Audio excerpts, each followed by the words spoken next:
You are listening to rudolfsteineraudio.com. If you are listening to the podcast of this, it is located at rudolfsteiner.podbean.com. Please consider becoming a patron.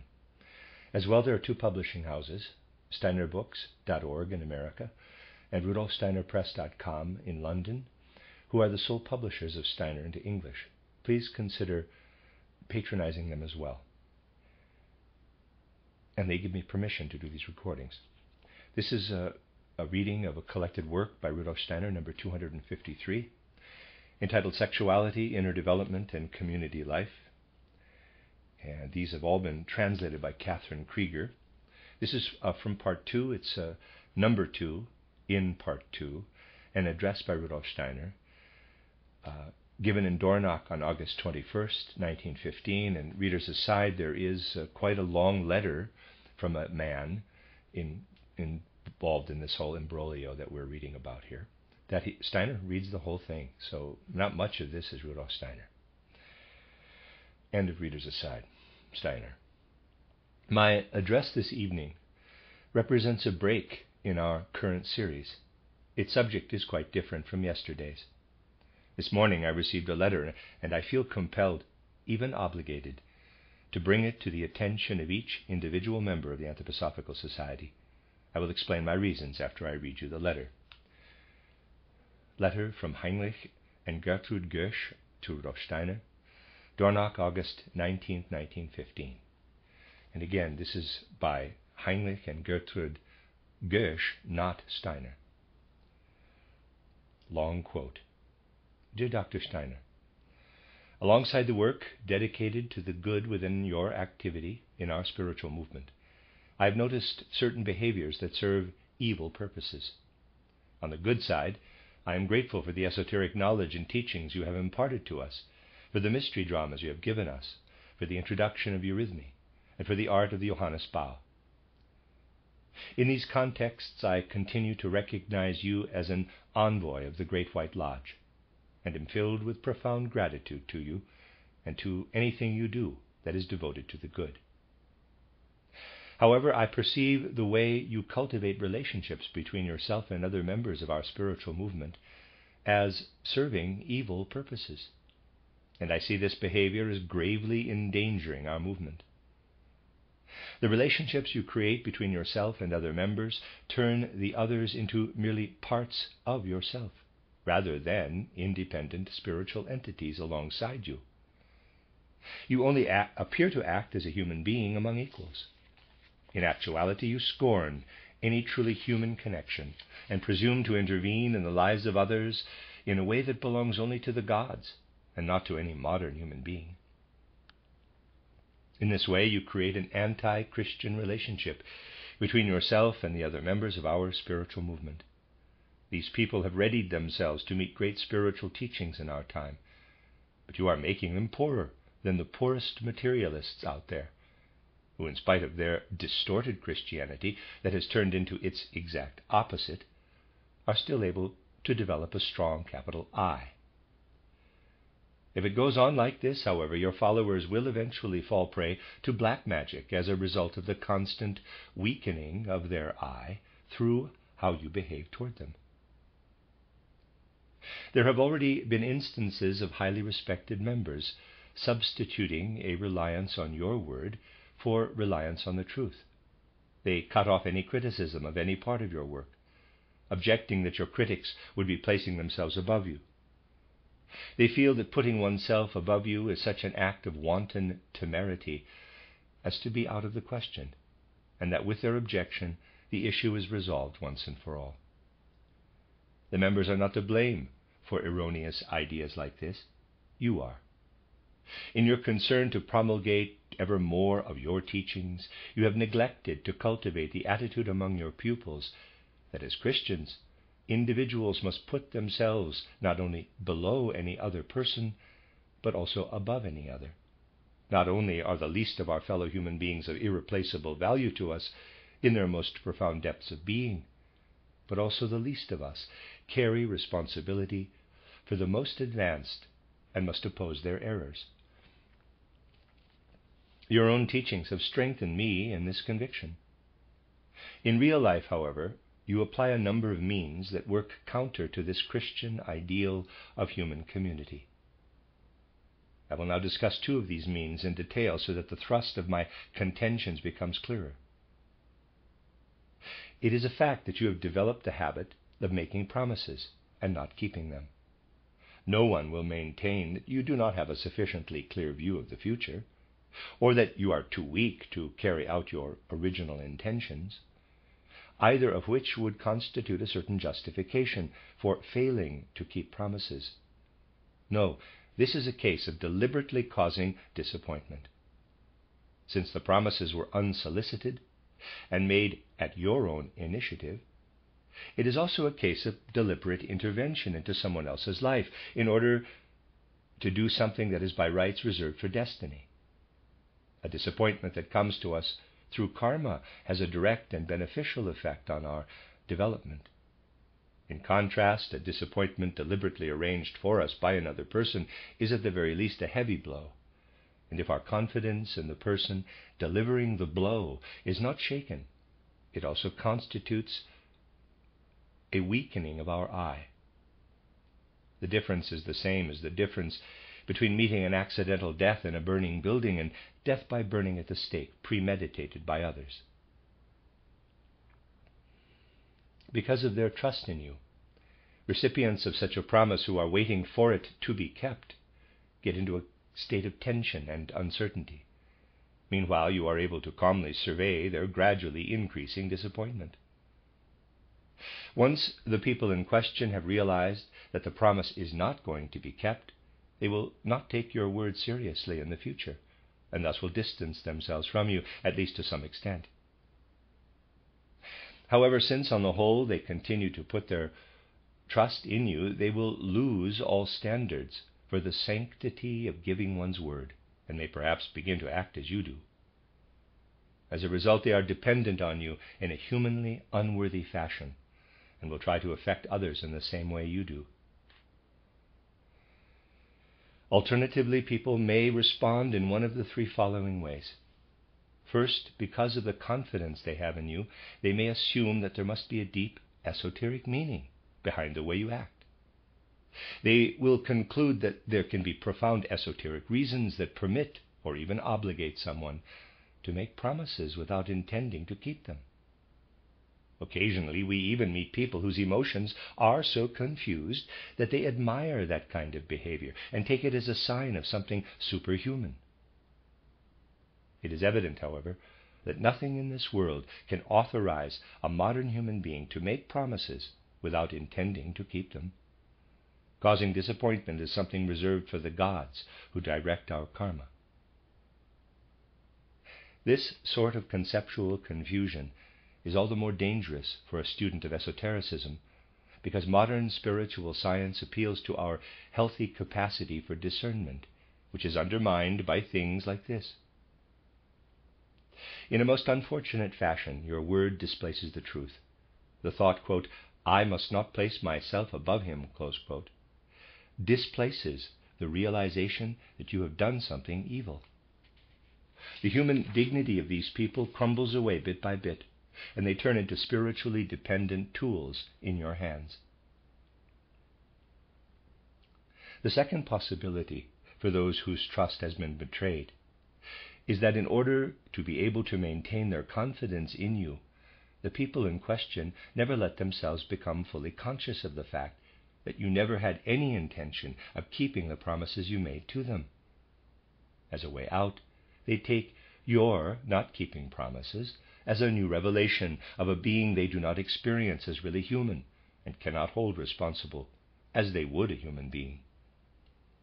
This point of view is in fact already represented within the society and is leading to your becoming ever more shadow-like as a human being. The third and final possibility is that some people will choose the radical way out, forgetting the fact that a promise of some kind was ever made. This too robs people of a bit of their I. As a result, your co-workers in our spiritual movement will be shadows whose I is weakened rather than independent individuals. You yourself, however, are the one to blame for this. A second example of the evil nature of your behavior is your refusal to accept any criticism of people working in our movement. On occasion, you have implied that any such criticism stems from negative emotions. This is a false assumption.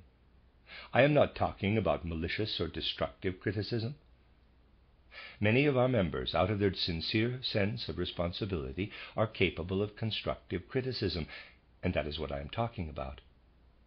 The only possible reason for avoiding such criticism would be knowing that people in positions of responsibility are unfit for their jobs.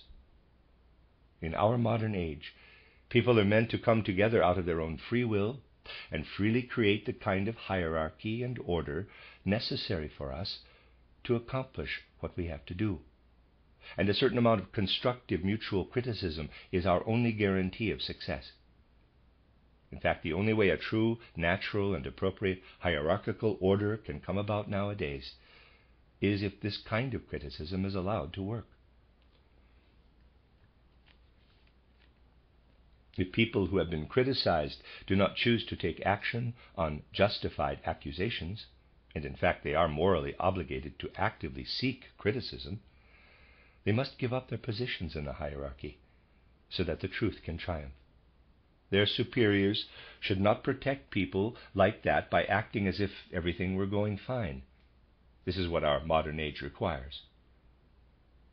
However, if at any level in the hierarchical order mistakes are not criticized but tolerated and allowed to persist, we are only creating a false hierarchy that is based not on real human capabilities and relationships, but on fiction, a fiction that is maintained only through further wrongdoing. Once again, the result is a lack of humanity and Christianity in our relationships in general. And once again, you are to blame.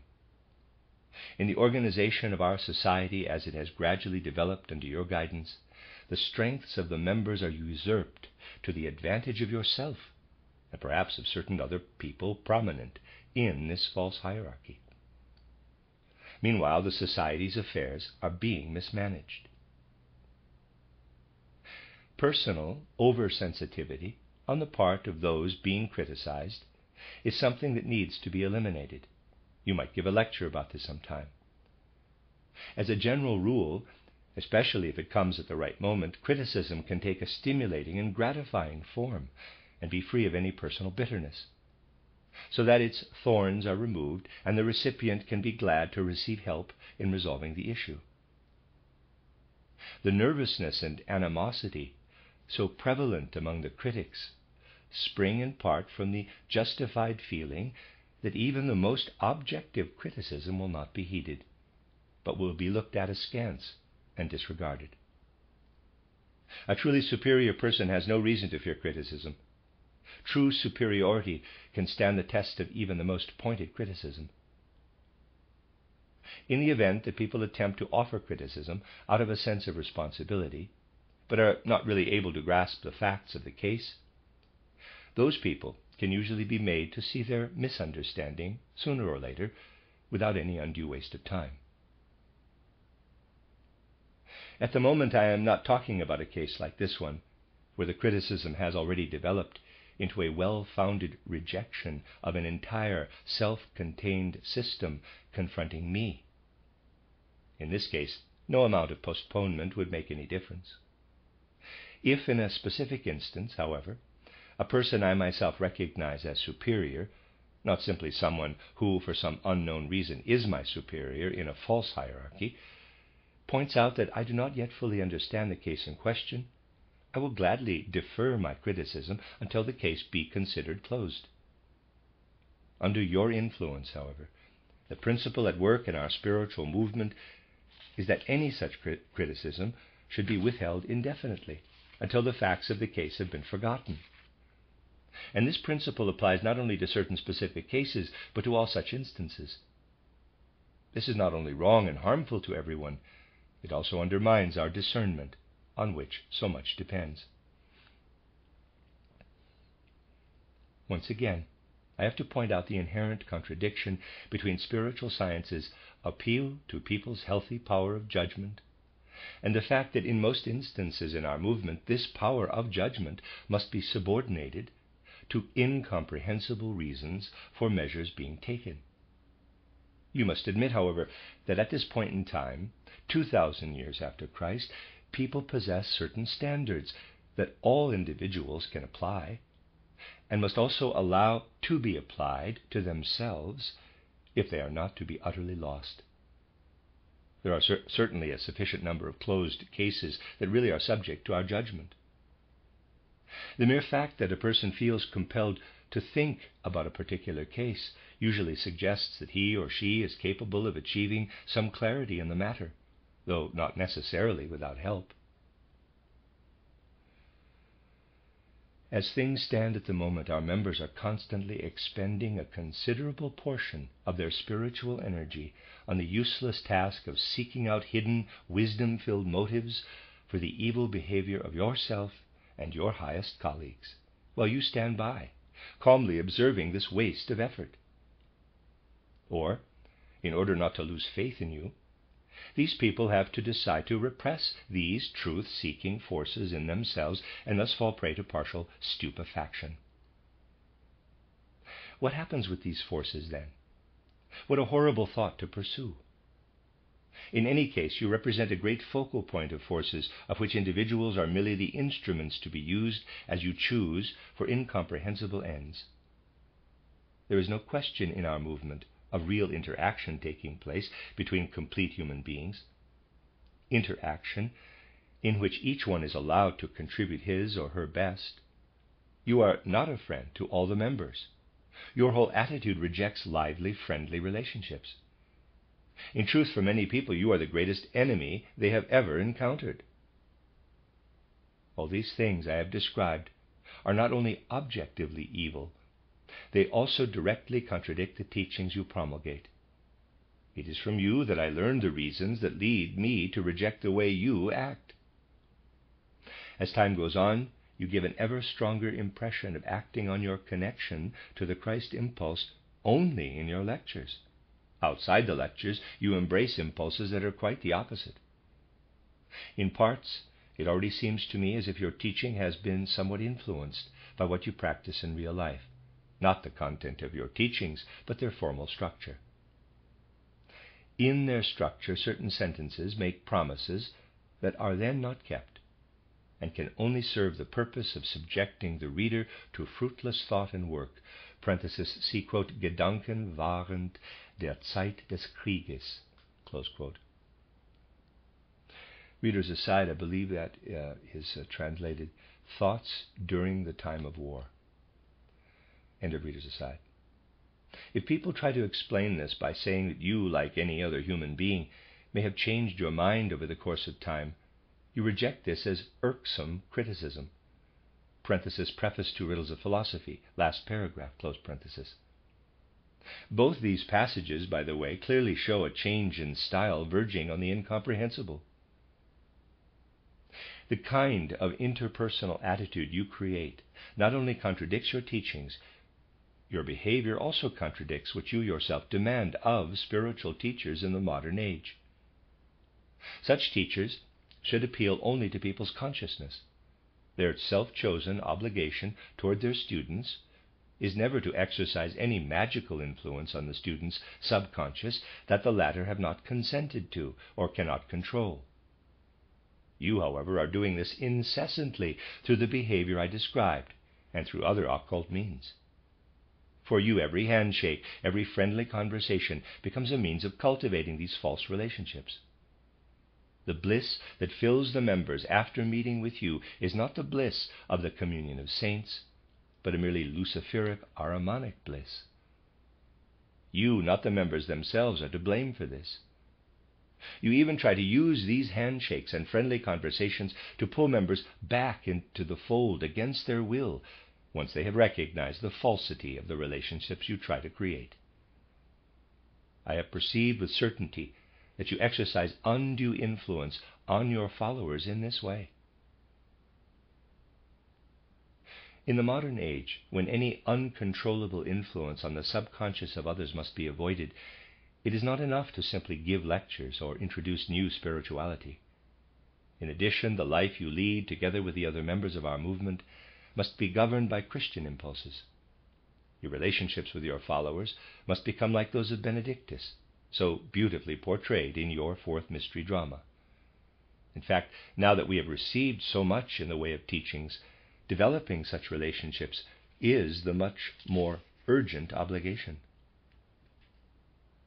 When I ask myself how it can possibly be that you, whose task it was to proclaim these teachings, can act in ways directly counter to them, I can conceive of two possible answers. On the one hand, I can guess at the reasons why the Great White Lodge might have had to choose a person who is not yet completely Christianized for this task. And in your capacity as teacher, I still accept you as the envoy of the Lodge.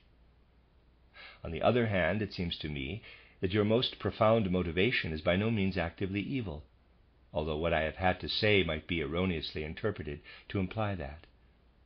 No, it is simply a too one-sided interest in renewing these teachings in a way appropriate to our times, and above all, a fear of real life. By avoiding and obstructing real life, and by creating substitutes for it, however, you allow an evil force to develop. In this I see the greatest danger to our spiritual movement and to yourself. Fully Christian esotericists can never rest content with simply passing on teachings. They must also enter into a life partnership with their students.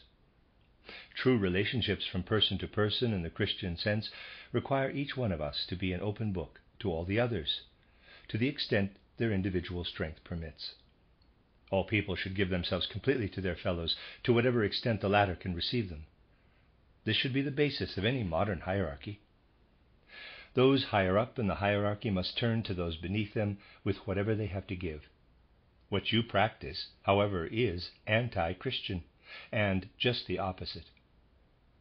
Whenever possible, you arrange things so that intentions are kept in the dark and events are treated as if they had not happened.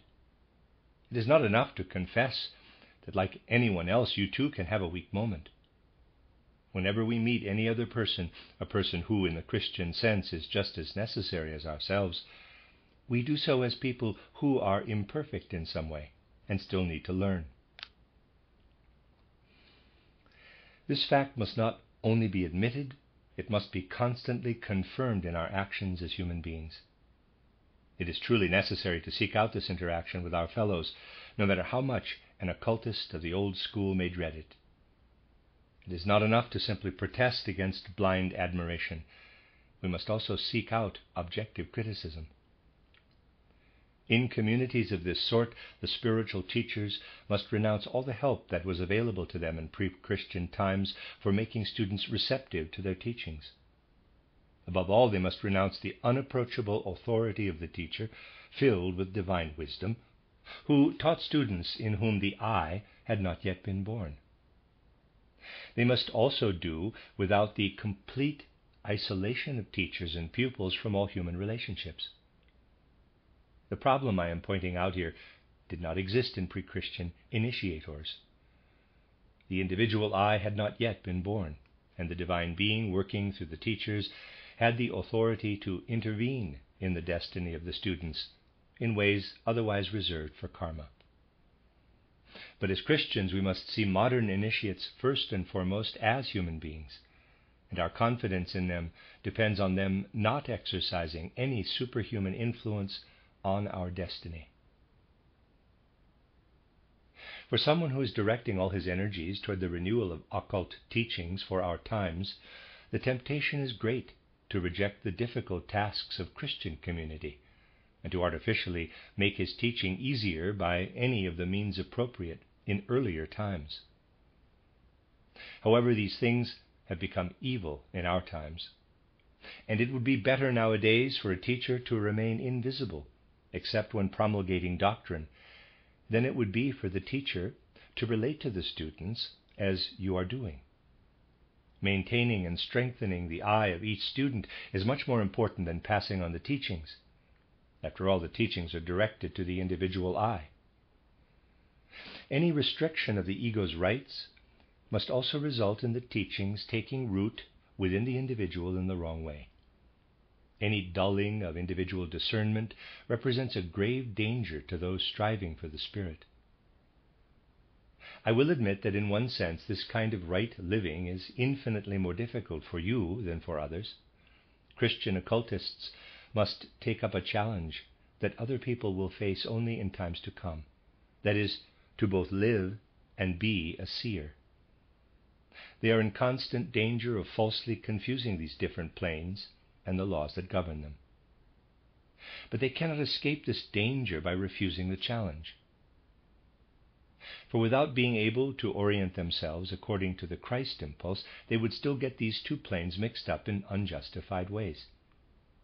When this happens in a meeting with a pupil, the pupil will be the first to experience the disastrous results, although they will soon revert to the teacher. The community of the Grail is perhaps the only place where this challenge has been met satisfactorily to any extent. You yourself admit that you are not totally satisfied with what you have been able to tell us about the Grail. You have clearly described your own difficulties in researching the Grail mysteries, although you call the new initiates, quote, initiates of the Grail, close quote. Perhaps the Grail will grant us salvation in this difficult hour. Through the events I have described, my wife and I find ourselves in a situation, with regard to yourself, that makes it impossible for us to encounter you again in the way my wife did for the last time on Sunday, July 25th, in the Schreinerei, and I on Thursday, August 5th, on the steps leading to the Eurythmy room. We were both in possession of this knowledge already at that time, as you were well aware. Nevertheless, you shook our hands and drew us into conversation as if nothing had happened. Healthy tact would have made that kind of thing impossible for any non-clairvoyant. So in your case, I have to recognize it as an attempt at impermissible intervention into my inner being.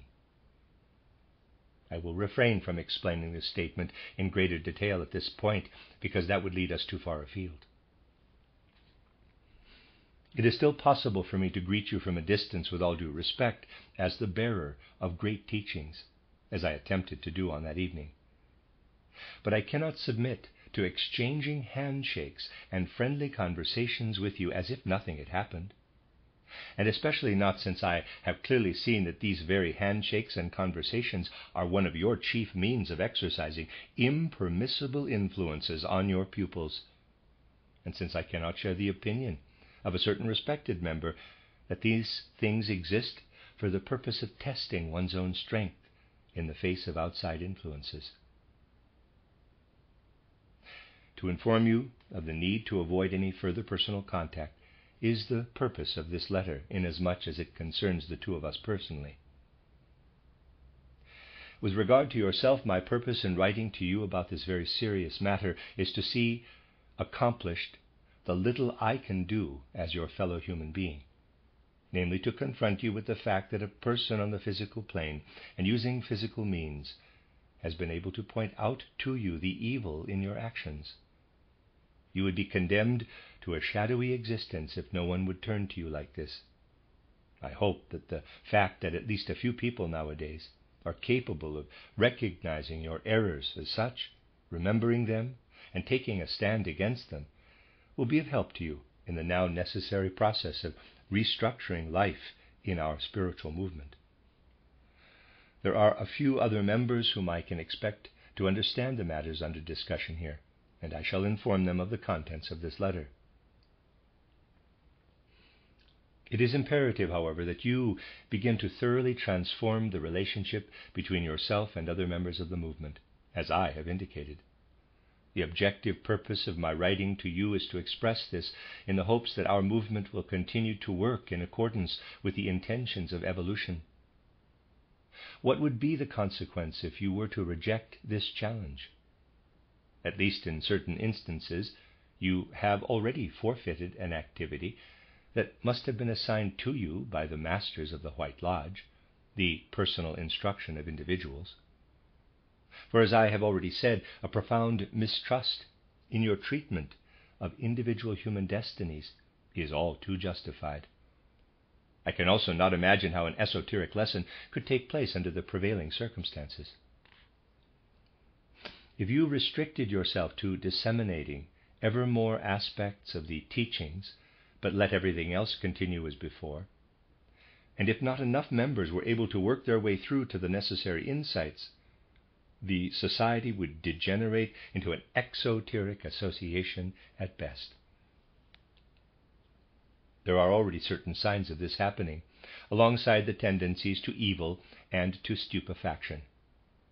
Either that, or if your followers become aware of their responsibility, they will have to bring about a complete separation between the teacher and what is taught, leaving you to discharge the duties of your holy office as a guilty and tormented amphortas among hungry and sorrowful disciples. I am now coming to the end of what I want to say at present. I have not been able to clothe these insights, which I achieved under the guidance of the keeper of the seal of the Society for Theosophical Art and Style, who is under the protection of Christian Rosenkreuz, in the ideal form I had envisioned. The obstacles were still too great for someone only recently released from your spell. But I have decided to send the letter anyway, because the moment demands it.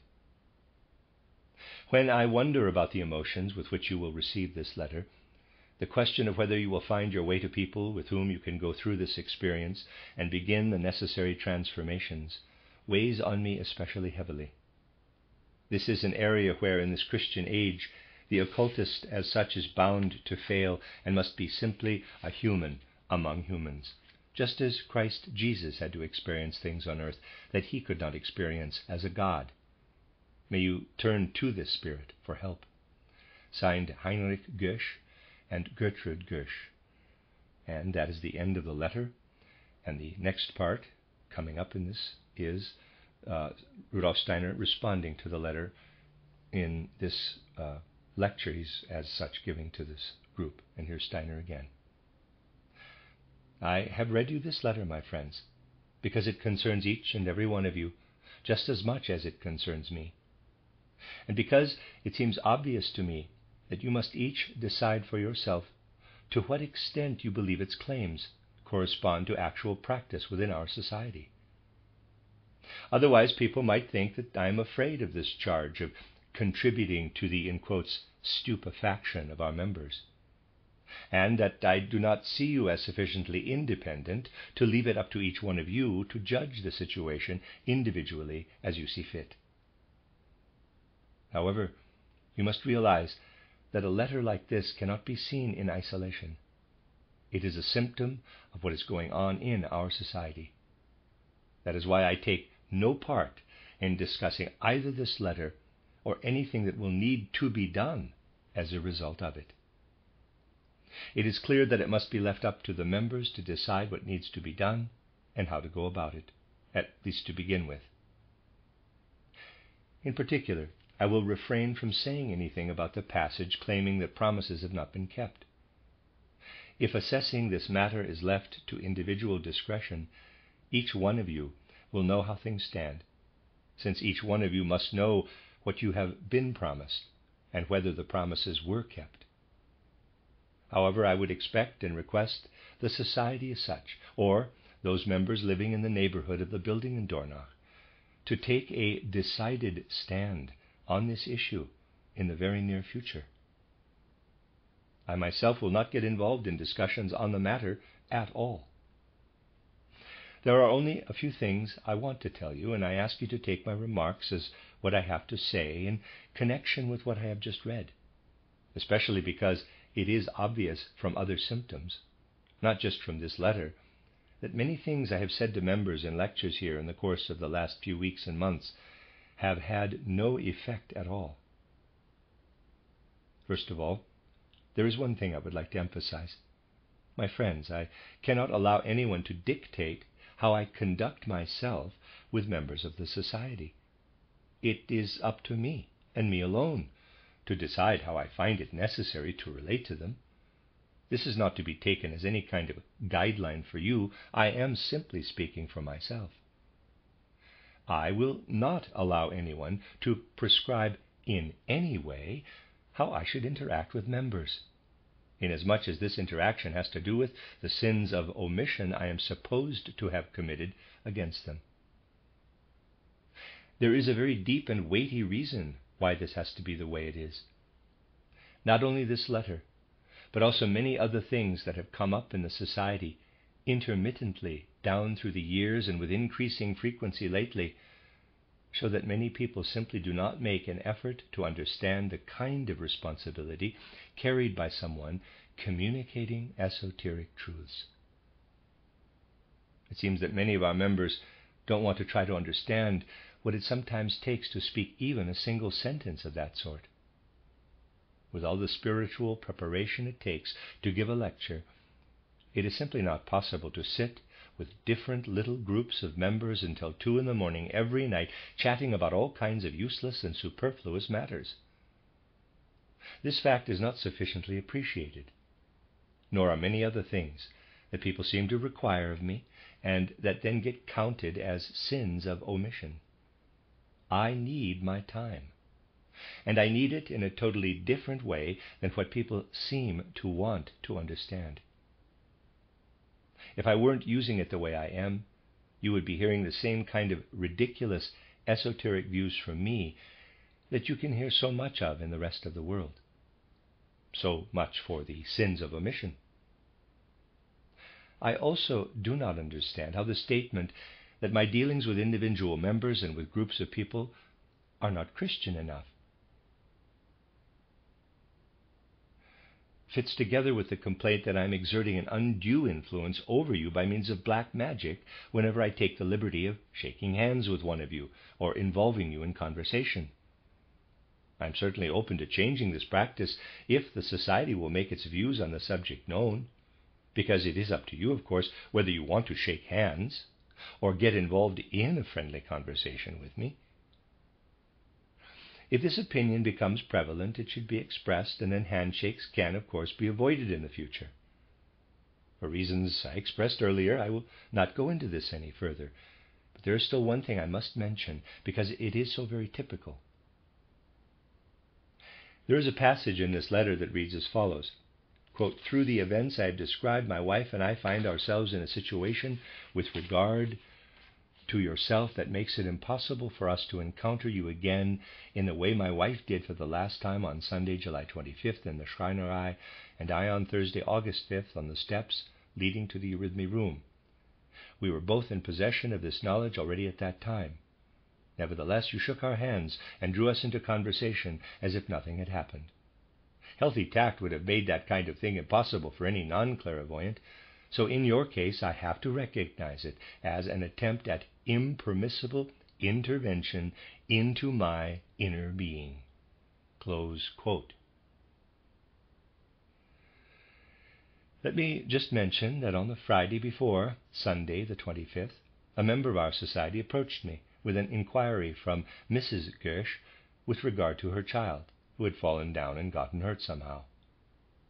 I responded by saying that if she wished, I could take a look at what was wrong with the child. Shortly thereafter, that person returned, bringing Mrs. Gersh and the child to me. On the following Sunday, here in the Schreinerei, I intervened in the inner being of Mrs. Gersh by shaking her hand and asking her how the child was doing. My encounter with Mr. Gersh on the stairs leading up to the Eurythmy room on Thursday, August 5th, consisting of my responding to Mr. Gersh, who had asked me whether it was all right for the child, whom I had just seen standing down by the door, to take part in Eurythmy exercises again, by saying that of course that was entirely up to the parents, since what the parents wanted was the only thing to consider in whether or not the child should come to Eurythmy again. At that point I also made the mistake of extending my hand to Mr. Gersh. These are the two instances in which I intervened in someone else's inner being by means of black magic. Let me still comment on one more passage from the end of this letter. Quote, "I am now coming to the end of what I want to say at present. I have not been able to clothe my insights, which I achieved through the guidance of the keeper of the seal of the Society for Theosophical Art and Style, who is under the protection of Christian Rosenkreutz, in the ideal form I had envisioned. the obstacles were still too great for someone only recently released from your spell. Close quote. I believe you all know who the so-called Keeper of the Seal is. And all I have to say about this is that the person in question has written a number of letters to both me and my wife in the past few months, including one Mrs. Steiner received only today. I will not discuss the matter of the Keeper of the Seal any further today. I just want to point out that her letters started coming around Christmas, mysteriously enough. It may well be that I shall have to say something about this at some point, but I really do not want to do it today. I want you to come to a conclusion without being influenced by me. It is certainly almost impossible to be aware of the mysterious connection between this letter and the Keeper of the Seal, and say nothing further about it, but today may not be the right time for that.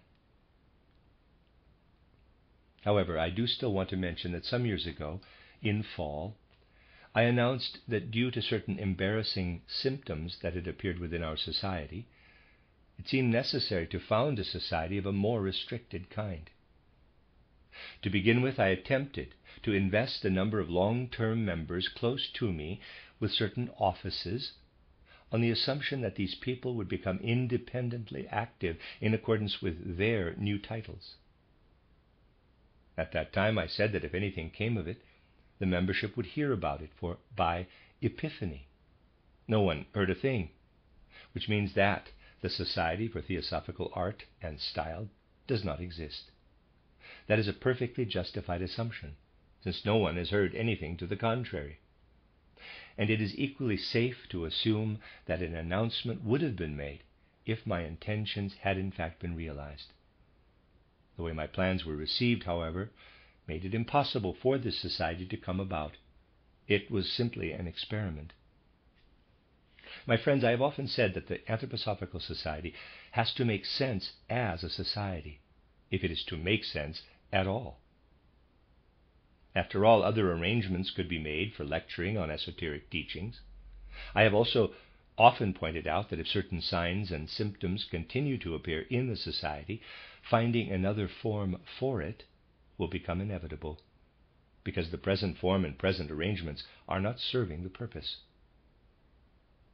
I was trying to avoid certain things prevalent in the Theosophical Society when I founded the Anthroposophical Society, of which I do not want to be a member, since that is crucial to what I have to do for this spiritual movement. Our society also often comes under attack from outside, and of course these attacks are also directed at the society's teacher and lecturer.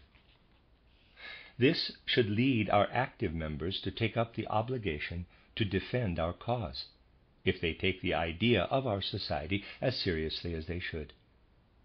However, libelous pamphlets of the most despicable sort, containing the most unbelievable calumnies, have been appearing, and I leave it up to each one of you to judge whether everyone who could do something about them has taken the idea of the society as seriously as would be necessary if the society is to withstand these attacks from outside.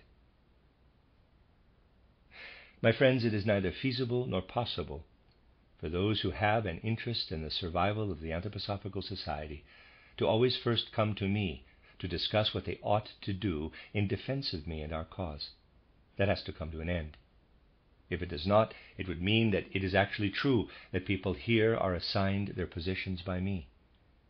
I have to respect the independence of the members, even if that means, as it unfortunately does in many cases, that I have to deny them something. The fact of the matter is that the way things have been going, I could truly have done much more if I had not had to get involved in a lot of things that actually did not warrant my involvement. At least where the well-being of our society is concerned, it is an absurdity to want to clear everything with me first. If what I want to do is to be accomplished on behalf of the society, and please allow me the time to do it. The society is wrongly conceived of if people are always turning to one individual. It must include taking personal initiative in what needs to be done on behalf of the society. For this reason, my friends, today's incident must be seen as an important and even crucial one. That is why I read you this letter, which is basically only an isolated symptom of something flaring up here, there, and everywhere. I will wait patiently to see what you as members of the Society will do about it. Meanwhile, I will continue to fulfill my obligations. The program will continue tomorrow as planned. But it goes without saying that how everything goes on after that will depend on the position the Society takes on what it has heard today. This is not something to be taken as an isolated case. It touches on many fundamental issues I have been pointing to for months in many discussions. End of Steiner's comments. Continued commentary. When Rudolf Steiner had finished, a discussion took place. No stenographic record was kept. Some people must have spoken up in defense of the point of view expressed in Gersh's letter, because, as one participant recollects, Rudolf Steiner left the room together with Marie Steiner, saying, quote, "I cannot have anything more to do with a society like this." Close quote. The great majority of those present must have been ashamed of this state of affairs, and on that same evening they composed this expression of confidence. Dornach, August 21st, 1915. Dear Dr. Steiner, as members of the Anthroposophical Society, we wish to express our righteous indignation and our feeling of shame that someone of mendacious and immoral outlook, as evident in Mr. Heinrich Gersch's letter, has dared to address you in a fashion dictated by the most despicable delusions of grandeur. We must painfully reproach ourselves for not having understood how to prevent what has happened, and for having proved unable thus far to create a circle of people in which the thoughts and feelings expressed in this letter could not have arisen. We ask your forgiveness as our loved and respected teacher. We also ask that you not retract your confidence in us, or rather that you trust in us again, because we are firmly resolved to realize better the ideal of the Anthroposophical Society and to be more aware of our responsibility in future. It is a matter of course that, given the point of view they represent, we no longer wish to consider Miss Alice Sprengel, Mr. Heinrich Gersch, and Mrs. Gertrude Gersch as having a place in our midst. We ask you, dear Dr. Steiner, to take our signatures as an assurance of our unconditional and constant trust and our sincerest gratitude. Signed by Michael Bauer and over 300 others. End of note. Commentary continues. This vote of confidence was a spontaneous and purely human expression of the signer's relationship to Rudolf Steiner. The facts of the case are addressed in Rudolf Steiner's own contributions. The professional comments of one Dr. Amann, Basel, September 14, 1915, shed some light on the difficulties the members faced in judging the situation. And this is Dr. Amann's quote. It's a quote from him. Among the members, the prevailing opinion is still that Mr. Gersch is not mentally ill. He is only under a bad influence. When someone has a fever or is drowsy, that is easy enough for anyone to diagnose. On the other hand, mental illness is extremely difficult for even an expert professional to diagnose, except in extreme cases. From people's comments, it is clear that they cannot understand that Mr. Gersch is mentally ill and that they have misconceptions about this type of illness. They believe the mentally ill are necessarily idiots who cannot write intelligently. Idiots are feeble-minded. The sluggishness of their brain does not allow them to think at all. Unless some organic illness causes feeble-mindedness as a secondary condition, they are born retarded. Exactly the opposite is true of someone who is mentally ill. Here we are dealing with a melancholy frame of mind and clouded logic. This condition, in turn, must be distinguished from insanity. Insane people are dangerous. People who are mentally ill forfeit none of the quality of their intellect. Their intellectual capacity actually increases because they are inexhaustible when it comes to intellectual work. In fact, they are intellectually active all day and all night.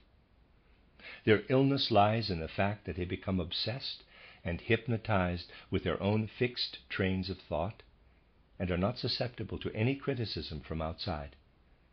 These people suffer in secret under the thoughts that plague them until they have carried them to term and can present them to the public. The urge to be visibly productive and important is constantly present in them. Close quote of Dr. Aman's comments. Commentary continues, short sentence. Rudolf Steiner continued in the same vein on the following evening, August 22nd, 1915, discussing the case further. And that is the end of Section 2 of Part 2. Section 3 will be this address that Steiner gave the next day.